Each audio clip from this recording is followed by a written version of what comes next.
শারীরিকভাবে সক্ষম, চাইলেই উপার্জন করতে পারেন, অথচ ভিক্ষা করেন, এরকম ব্যক্তিকে ভিক্ষা না দিলে গুনাহ হবে কিনা?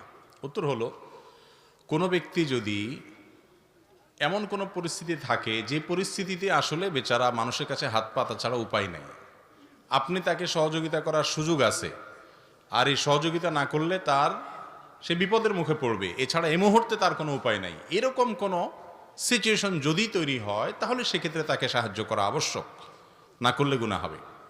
আর সাধারণ অবস্থায় যারা ভিক্ষাবৃত্তিকে পেশা বানিয়ে নিয়েছে, মানুষের কাছে চেয়ে চিনতেই খায়, ভিক্ষাই করে ঘুরে ঘুরে, অথচ তিনি সুস্থ সবল, এরকম মানুষকে যদি আপনি ভিক্ষা না দেন তাহলে গুনাহ হওয়ার তো প্রশ্নই নেই, বরং কোনো কোনো ক্ষেত্রে না দেওয়াটা উত্তম। বিশেষ করে যদি তাকে না দিয়ে বুঝায়া বলা যায় যে মানুষের কাছে হাত পাতার চাইতে নিজে উপার্জন করে কিছু খাওয়া আর কিছু দান করা উত্তম। নবী করিম সাল্লাল্লাহু আলাইহি ওয়াসাল্লাম বলেছেন, আল ইয়াদুল উলিয়া খায়রুম মিনাল ইয়াদিস সুফলা, নিচের হাতের চাইতে উপরের হাত উত্তম, আল্লাহর কাছে প্রিয়। নিচের হাত হলো যে হাতে চায়, আর উপরের হাত হলো যে হাতে দেয়। একজন সুস্থ সবল মানুষ মানুষের কাছে হাত পাতবেন, ভিক্ষা করবেন, এটা ইসলাম কখনো চায় না।